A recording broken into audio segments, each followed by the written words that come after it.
Hi అండి. అందరూ ఎలా ఉన్నారు? బాగున్నారా? ఈరోజు మనం ఇంట్లో దొరికే వస్తువులతో సింపుల్‌గా చికెన్ దమ్ బిర్యానీ ఎలా చేసుకోవాలో తెలుసుకుందాం.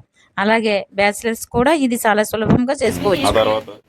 మొదటగా మనకు కావాల్సినది బిర్యానీ సామాన్లు. జస్ట్ కొత్తిమీరి, పుదీనా, తరిగిన ఉల్లిపాయలు, టమాటో, మిర్చి. ఇప్పుడు నేను చెప్పినవి సింపుల్‌గా మనకి ఇంట్లోనే దొరుకుతాయి. మొదటిగా గిన్నెలో కొద్దిగా ఆయిల్ వేసుకుని శుభ్రం చేసుకున్న చికెన్‌ను వేసుకోవాలి. తర్వాత అందులో కొద్దిగా అల్లం వెల్లుల్లి పేస్టు, చికెన్ మసాలా, కారం, పసుపు వేసి బాగా కలపాలి. ఆ తర్వాత చికెన్‌కి కొంచెం బ్రౌన్ కలర్ వచ్చేంత వరకు వేయించుకోవాలి. వేయించుకున్న చికెన్ పక్కన పెట్టుకుని, ఇప్పుడు బిర్యానీ కోసం మరో గిన్నె పెట్టుకోవాలి. ఎంతమందికి చేయాలో దానికి తగినట్టుగా గిన్నె తీసుకోండి. రుచి ఇంకా బాగుండాలంటే 1 లేదా 2 స్పూన్లు నెయ్యి వేసుకోవచ్చు. ఒకవేళ ఇంట్లో నెయ్యి లేకపోయినా పర్వాలేదు. కేవలం ఆయిల్‌తో కూడా చాలా బాగా వస్తుంది.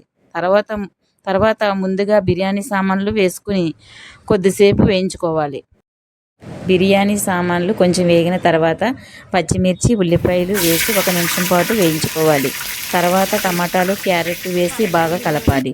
ఇప్పుడు కొద్దిగా అల్లం వెల్లుల్లి పేస్టు, బిర్యానీ ఆకులు వేసుకోవాలి. రుచి ఇంకా బాగుండాలంటే కొంచెం గరం మసాలా కూడా వేసుకోవచ్చు.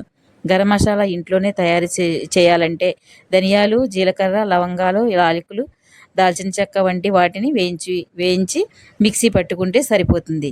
ఒకవేళ గరం మసాలా లేకపోయినా పర్వాలేదు. ఇవన్నీ బాగా కలిపి కొద్దిసేపు వేగిన తర్వాత ముందుగా పక్కన పెట్టుకున్న చికెన్‌ను అందులో వేసి బాగా కలపాలి. ఇప్పుడు ముందుగా కడిగి పెట్టుకున్న బియ్యాన్ని ఇందులో వేసుకోవాలి. అయితే ఇక్కడే ఒక విషయం తప్పకుండా గుర్తుంచుకోవాలి. బియ్యం తీసుకునేటప్పుడు ఎప్పుడు ఒకే కొలతలో తీసుకోండి. ఎందుకంటే నీళ్లు కూడా అదే కొలతల ప్రకారం పోయాలి. ఉదాహరణకు 1 గ్లాసు బియ్యం తీసుకుంటే 2 గ్లాసులు నీళ్లు పోయాలి. ఈ కొలత పాటిస్తే బిర్యానీ అన్నం చక్కగా ఉడుకుతుంది. ఒక 10 నిమిషాల తర్వాత మూత తీసి కొత్తిమీర, పుదీనా వేసుకుని మళ్ళీ మూత పెట్టుకోవాలి.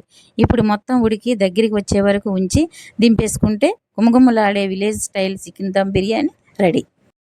మీరు కూడా ఒకసారి ట్రై చేసి ఎలా వచ్చిందో కామెంట్లో చెప్పండి. వీడియో నచ్చితే లైక్ చేయండి, షేర్ చేయండి. ఇక ఇలాంటి సింపుల్ అండ్ టేస్టీ రెసిపీల కోసం మా ఛానల్ను సబ్స్క్రైబ్ చేయడం మర్చిపోవద్దు. Thank you.